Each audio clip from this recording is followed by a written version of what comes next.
В моей руке моя история болезней. В этой огромной тетради все, чем я болел с самого рождения. И 70% это болезни легких. На самом деле это очень ценный артефакт. Тетрадь с 93 года, и по ней можно отследить все этапы моей жизни. И один из таких этапов начался тогда, когда мне не исполнилось даже и года. Сначала я заболел бронхитом, потом пневмонией и затем плевритом.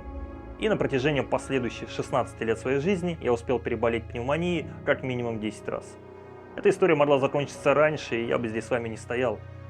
И вот сегодня на руках я имею следующие диагнозы.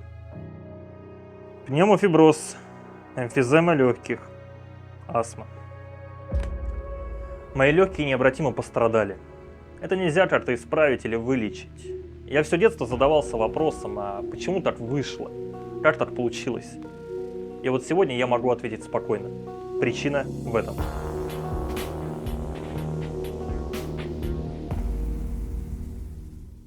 PM расшифровывается как particulate matter, что означает твердые частицы или взвешенные частицы в воздухе. Число рядом с PM, например, PM10 или PM2,5, указывает на максимальный диаметр частиц в микрометрах. И тут все довольно просто. PM10 – размер частицы диаметром до 10 микрометров, примерно 1/7 толщина человеческого волоса. Это пыль, пыльца, частицы почвы и песка. PM2,5 – частицы диаметром до 2,5 микрометров, в 30 раз меньше толщины волоса. Источники – это сгорание топлива, например, автомобильные выхлопы, угольные электростанции и дым. PM1 и мельче – это частицы с диаметром меньше 1 микрометра. Обычно это ультратонкие частицы, образующиеся при высокотемпературных процессах, например, в двигателях. Любой выхлоп, любое загрязнение воздуха измеряется в этих частицах. И неважно, это автомобильный выхлоп или сигаретный дым, частицы имеют размер. И от этого размера зависит самое главное. То, как она будет попадать в наш организм. Если мы вдыхаем частицы PM10, они оседают в носоглотке и в верхних дыхательных путях. Эти довольно крупные частицы вызывают раздражение, аллергию и кашель. Хотя они заметны в воздухе и не проникают глубоко в организм, их большое скопление все равно может быть неприятным. Частицы PM1. Они попадают в кровь и в мозг, способны вызывать множество болезней, поражая и печень, и сердце. Однако этих самых частиц не так много. В отличие от частиц PM2,5, это то, чем мы дышим каждый день. Это именно из-за них у меня проблемы с легкими. И это, скорее всего, именно из-за них у многих людей проблемы с кожей, с прыщами на лице, часто болеют ОРВИ и проблемы с иммунитетом. Так и вижу комментаторов. Все норм, жути нагоняешь, какую-то хрень придумываешь, у нас все нормально. На самом деле эта информация не новая, она не приходит к людям в удобном виде. Я сам-то не знал об этом, пока мне не рассказал врач. И только потом я начал изучать тему и просто охренел от того, насколько все плохо. Это не просто грязный воздух, это не история про экологию, спасите планету и Greenpeace. Это то, что влияет на тебя постоянно, веришь ты в это или нет. И мой пример тут показателен. Я все детство болел.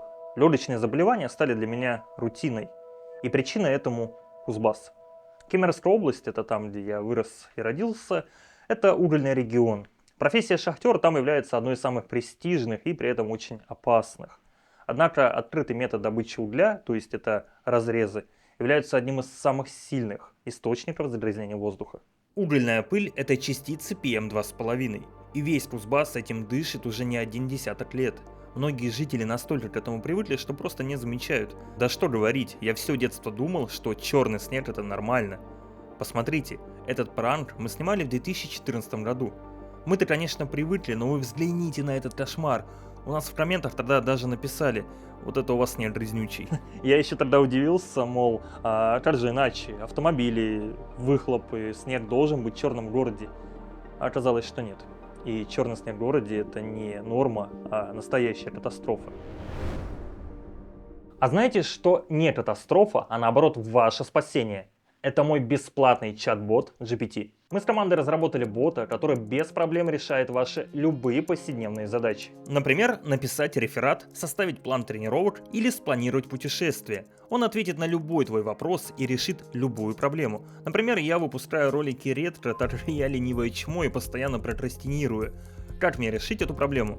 И бот предложил несколько способов, которые я, конечно же, не попробую, но все же. А еще он умеет работать с документами. Просто загрузи Google Doc или PDF и попроси его законспектировать, найти спорные утверждения или даже исправить текст. Это офигенный инструмент, который реально может упростить жизнь. И самое главное, пользуясь этим ботом, вы помогаете не только себе, но и мне в развитии канала. Ссылка в описании.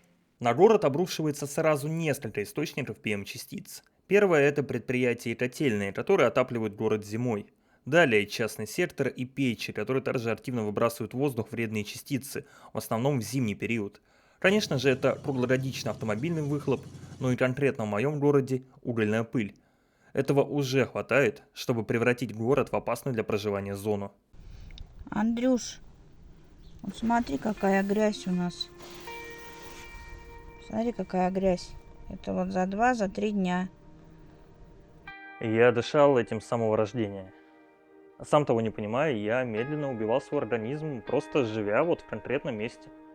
Каждые 2-3 месяца я болел, и каждый раз это было ОРВИ, бронхит или пневмония с ее осложнениями. Жил я в частном доме, и у нас была угольная печь. Каждый раз, когда ты чистишь ее или просто подбрасываешь уголь, в воздух поднимается огромное количество золы и вредных веществ. Это часть нашей повседневной жизни в Кузбассе, регионе, который считается одним из самых загрязненных в России и лидером по содержанию частиц PM2,5 в воздухе. Из-за этого здесь очень много людей с заболеваниями дыхательной системы. Астма, пневмофиброз и другие проблемы с легкими. Вообще тема экологии Кузбасса очень большая, и если интересно, то у канала «За люди спецреп» есть большой фильм на эту тему. Называется «Самый опасный город России». Ссылку оставлю в описании, там у неподготовленного зрителя волосы на голове зашевелятся от ужаса. Но для жителей Кемеровской области это обычные будни. Тут важно понимать, что это не только проблема Кузбасса или нашей страны, это глобальная общемировая проблема. Например, в Дели, это Индия, уровень PM2,5 превышает нормы более чем в 20 раз. В Пекине, это Китай, в 13 раз, а в Джакарте, это столица Индонезии, в 10 раз. И как вы понимаете, в этих городах люди чаще обычного умирают от болезней, связанных с дыхательной системой. Я думаю, здесь не нужно выискивать кучу исследований или статистику для того, чтобы доказать, что грязный воздух действительно опасный. Ролик не про это. Моя задача просто обратить на это внимание. Идея ролика появилась после одного случая, который стал очень показательным. Когда зимой 23 года мне стало тяжелее дышать, и я узнал свой диагноз, я купил очиститель воздуха. После того, как я принес его домой, превышение нормы было примерно в 5 раз.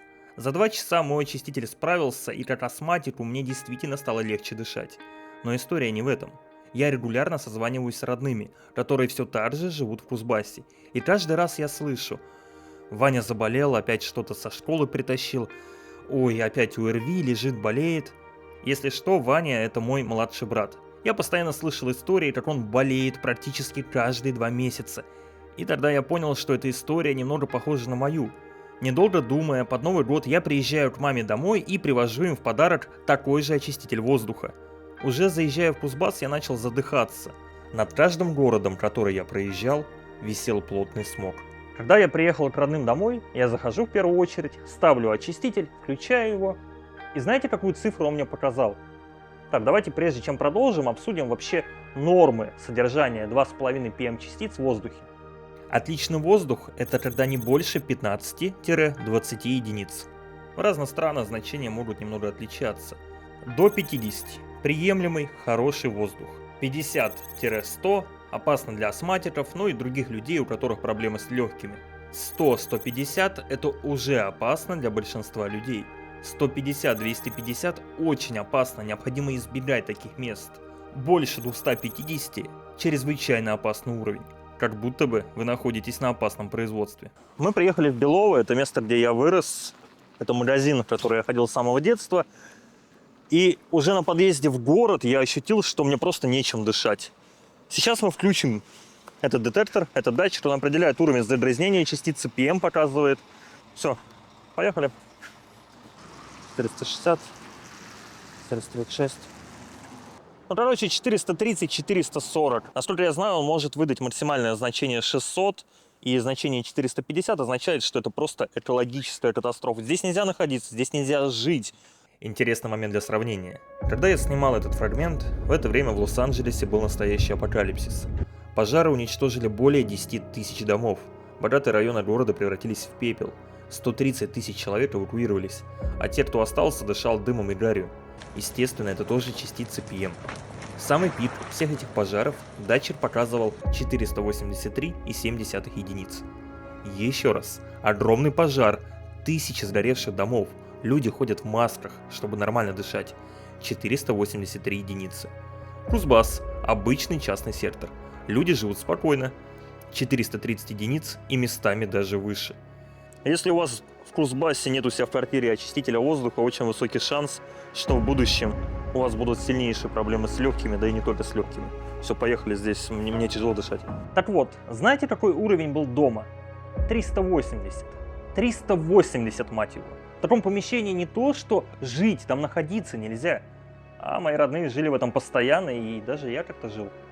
Я, недолго думая, ставлю этот очиститель воздуха, включаю его на максимальную мощность, и за 3 часа он справляется и снижает уровень загрязнения до приемлемых 35 значений. И в помещении, правда, стало дышать легче. А знаете, какой итог? Прошел год. И за это время мой брат ни разу не заболел. У мамы прошел хронический бронхит, и она до сих пор иногда присылает мне фотографии и хвастается, мол, Андрей, смотри, насколько чистый у нас воздух. Смотри.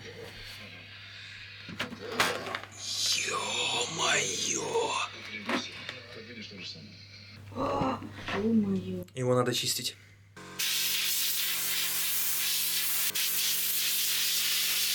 Короче, это было все примерно за 1 год. Саш, год назад же доставили его? Чуть-чуть меньше. Чуть-чуть меньше года прошло. То есть от фильтра живого места не осталось. Вот, и скорее всего, по-хорошему его надо менять. И давайте не будем смотреть сайт, который показывает, какой по качеству воздух в вашем городе. В России очень мало датчиков для отслеживания, поэтому он будет показывать, что в том же самом Белово воздух идеально чистый. Забавно, что на момент просмотра на сайте сказано, что Челябинск самый чистый город России, между прочим. Виноват только человек? Да нет, конечно. Человек, естественно, загрязняет природу и достаточно сильное влияние на это оказывает, но PM-частицы имеют и естественное происхождение. Например, лесные пожары выбрасывают в атмосферу огромное количество PM-частиц, и дым от них может растягиваться на сотни километров. Пыльные бури поднимают в воздух частицы PM10, которые легко переносятся ветром на огромное расстояние, а вулканические извержения выбрасывают пепел и газы, насыщенные мелкими частицами, которые довольно долго остаются в атмосфере. Но проблема в том, что человек все это усиливает. На улице мы уязвимы в любом случае. Даже в самом чистом городе мира мы вдыхаем определенное количество PM-частиц. Неважно, природные они или техногенные. Но хотя бы дома и на работе нужно себя от этого ограничить. Я решил проблему просто. Как я уже говорил ранее, я купил очиститель воздуха Xiaomi. Это могла бы быть, конечно, идеальная рекламная интеграция, но это скорее дружеский совет. Вы можете брать себе абсолютно любой, они все отлично справляются со своей задачей. Главное, учитывайте площадь, которую они могут очистить. Конечно, еще можно купить вот это устройство, которое я использую в ролике, чтобы определять, насколько грязный воздух на улице, но это скорее как игрушка. Включится, зажужжал. Здесь он воздух захватывает, получается. Эта проблема невидима. Да, мы, конечно, знаем, что грязный воздух это опасно и вредно, но не понимаем насколько. Когда я вырос и переехал из Белова в Новосибирск, для меня воздух стал чище, намного чище. У меня снизилась отдышка. Но когда я впервые оказался в горах, на Алтае, я задышал полной грудью. Я понял, что до этого и не дышал совсем. Наши города грязные, пыльные. Некоторые страны борются с этим, например, Китай, Швеция и Япония смогли успешно снизить уровень PM-частиц более чем на 30% с помощью жесткого контроля и переходом на чистую энергию. Но, к сожалению, в местах, где я жил, этого не происходило. Когда я рос, не было никаких очистителей воздуха, никто этим не интересовался и особо никого это не волновало. Как итог, мои проблемы со здоровьем. Но это ладно, мои проблемы это мои проблемы. Хотя, возможно, мой опыт помог моим родным. А этим роликом я хочу помочь кому-то еще. Вероятно, кто-то его посмотрит и купит себе очиститель воздуха. Кто-то узнает в этой истории себя, а кто-то просто задумается. Дальше больше. Не болейте.